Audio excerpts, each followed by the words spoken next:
May nagbabanta sa buhay. Di ka bad boys.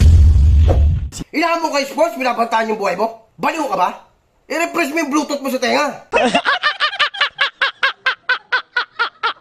Isang tanong, isang sagot lang. Papalag ka ba? Kakasa ka ba sa hamon ko? Welcome to the Battle of the YouTubers.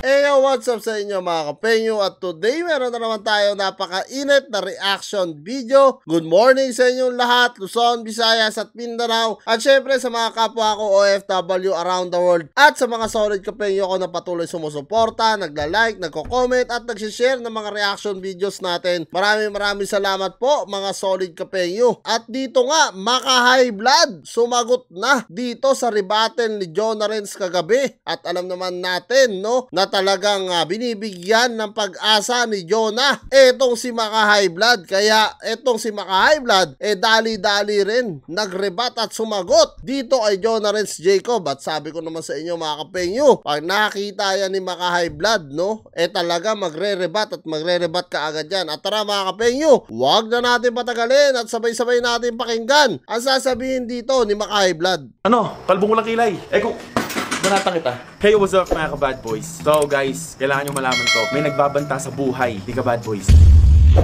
Inahan mo kay sports, binabantaan yung buhay mo? Baliw ka ba? I-refresh mo yung Bluetooth mo sa tenga.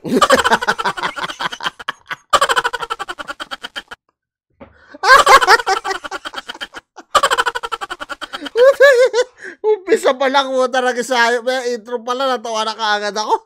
I-refresh mo yung Bluetooth mo sa tenga. Oo nga naman, mga kapenyo, no? Ikaw, what's up, na?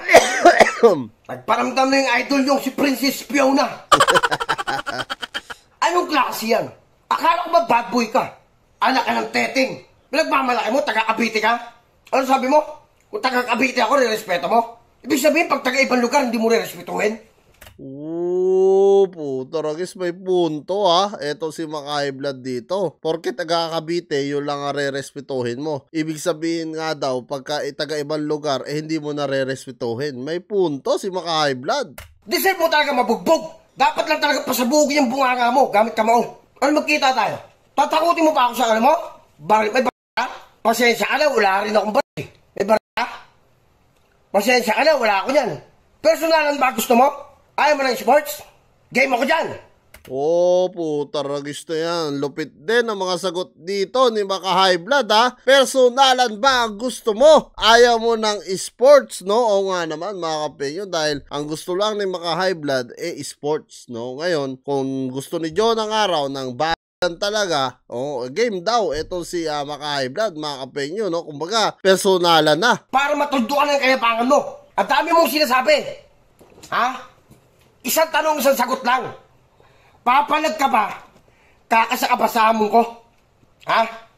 Oo nga naman mga kapenyo, no? Isang tanong, isang sagot nga lang daw ang tanong dito ni Maka High Blood. Kakasa ka ba? Sa hamon nga niya, kumbaga sa wala nang paligoy-ligoy pa. Wala nang todo hype, parang ganun ang ibig sabihin ni Maka High Blood dito, no? Diretsahin mo na nga daw siya. Kumbaga, yun siguro ang ibig niyang sabihin. Kakasa ka ba? Pa gusto mo? Barilan? Anong pinagtatanggaan yung buhay? Lumalabas yung kabatingan mo, boy! Lumalabas yung kabatingan. Lumalabas yung kabatingan mo. Puta ka!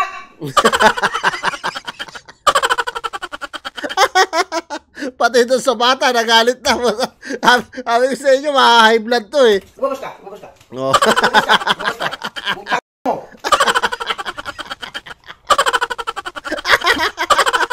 Sabi ko sa inyo, high blood eh. Eto kasi si Jonah eh, nagrebat-rebat pa eh. Lumabas ka! High blood tuloy. Ano pinagmamalaki mo? May baril ka? Ha? Sinisira mo lang imahe ng mga taga-Cavite. Kung matapang ka talaga, may pagsabayan ka sa akin. May pagsabayan ka. Hay mo na ba yun? Sinigawan pa talaga.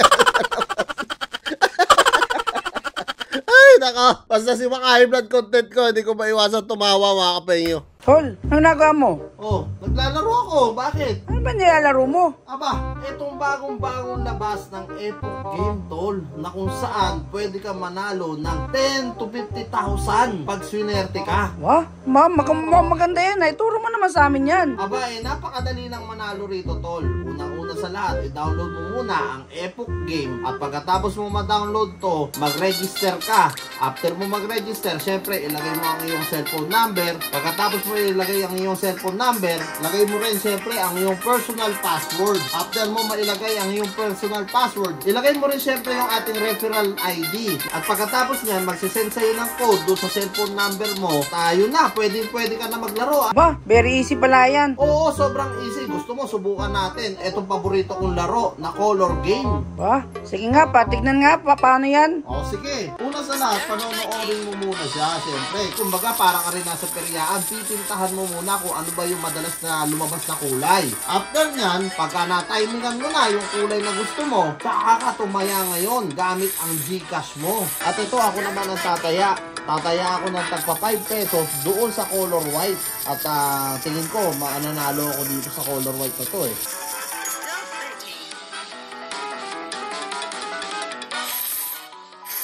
At ayan, makikita mo, nanalo rin ako, tol. Ba, very easy pala yan. Tsaka hindi ka na kailangan pumunta ng bangko, no? Oo, hindi na kailangan. Sa Gcash lang, maglagay ka lang ng pera, kahit 100 pesos lang, subukan mo lang. After nyan, magiging doble ang iyong 100 pesos pagka swinerte ka dito sa Epoch Game. Kaya napakadali lang itong Epoch Game, tol. At sigurado ako na magugustuhan nyo ang mga palaro nila rito. Dahil hindi lang color game ang pwede mong laruin dito. Iba-ibang game pa ang pwede mong malaro dito sa Epoch Game. Aba, ayos pala talaga yan, ha? Yan ang sinasabi ko sa iyo, Utol. Kaya ano pang hinihintay nyo, mga kapengyo? Mag-download na kayo at mag-register na dito sa Epoch Game. Nandyan na sa description ko down below. Register na! Ako na rin yung malapit sa'yo eh. Dinayo pa kita ng Cavite. Para subukan kung matapang ka ba talaga. Di ba? Ano sinasabi mo? Boss Jonah, suntukan ng mga sikat. Tarantado ka ba? Sigurado ka? Dapat suntukan ng mga duwag. Puto Rogers. Anong suntukan daw ng mga sikat? Sigurado ka raw ba, Jonah Renz Jacob? Baka raw suntukan ng mga duwag. Wow! Mabigat ang mga pinapakawalan na salita dito ni Maka High Blood, ha, mga kapengyo. Talagang tagos hanggang dibdib nito ni Jonah. Isang tanong, isang sagot lang. Princess Fiona. Nabalik na naman tayo sa Fiona. Oh, Jonah, kung napapanood mo to, isang tanong, isang sagot nga lang daw. Papalag ka daw ba? Yan ang mga katanungan ng tao, no? At ito ni Maka High Blood sa'yo. Kaya dapat talagang sagutin mo to. Suntukan tayo kahit wala akong tiip. Para malaman ng mga tao kung matapang ka ba talaga. Yun ang gusto ko dito talaga kay Maka High Blood. Kahit wala nga daw TF, puto Rogers, so basta makasuntukan lang niya. Etong si Jonah, para daw malaman niya talaga kung matapang daw ba talaga to, no? Kasi, syempre, sinasabi ni Jonah, no, na taga Cavite siya at hindi nga daw umaatras sa mga taga Cavite at palaban daw ang mga taga Cavite. So ngayon, gusto subukan nito ni Maka High Blood yung mga sinasabi niya kung talagang palaban nga itong si Jonah. Ha? Ano, tatakutin mo ako sa mga baril mo? Wala ako niyan. Kaya ka pala matapang. Kung matapang ka, boy, ikasamoy laban natin.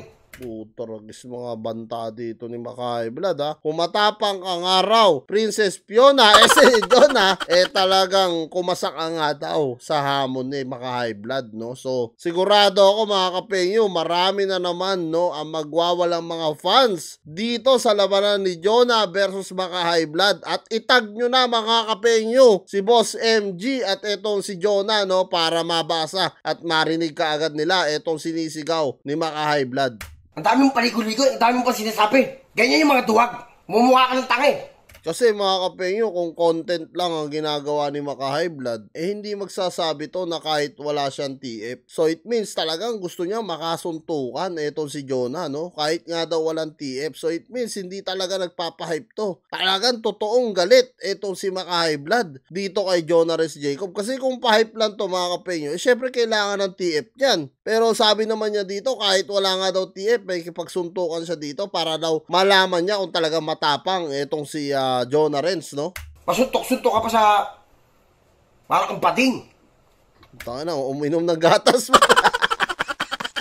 Ayop ka talaga, maka-high blood. Ang lupit mo. Uminom ng fresh milk. Kala ko matapang. 3 araw na ako na naglalakad-lakad sa Cavite, hindi mo ba alam? Ano pinagtatangaan buhay? Ano sa'yo mo? Dati ka bang baliw?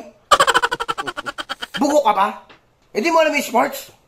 So yan mga kapenyo, no? Talagang grabe ang mga bitawan dito ni Maka High Blood at sinasabi nga niya kay Jonah talaga mismo na hindi mo nga daw ba alam ang salitang sports. Puta is mabigat at talagang seryoso si Maka High Blood na makalaban nga. Eto si Jonah Renz Jacob, no? Kahit nga daw wala siyang TF, matignan lang niya kung talagang araw matapang etong taga Cavite na si Jonah. Anyway mga kapenyo, maraming salamat dito sa panonood nyo sa panibago ko reaction video. At kung kayo ang tatanungin ko mga kapenyo, ano nga masasabi nyo dito sa mga rebattle nito ni Maka High Blood kay Jonah Renz Jacob? I-comment nyo down below lahat ng mga opinion nyo mga kapenyo. Kung gusto nyo rin ba makita maglaban eto si Maka High Blood at Jonah, at itag nyo na rin si Boss MG at Jonah mga kapenyo para maikasa na etong laban na to sa April. Maraming salamat mga kapenyo at kitang sana tayo sa susunod kong reaction videos.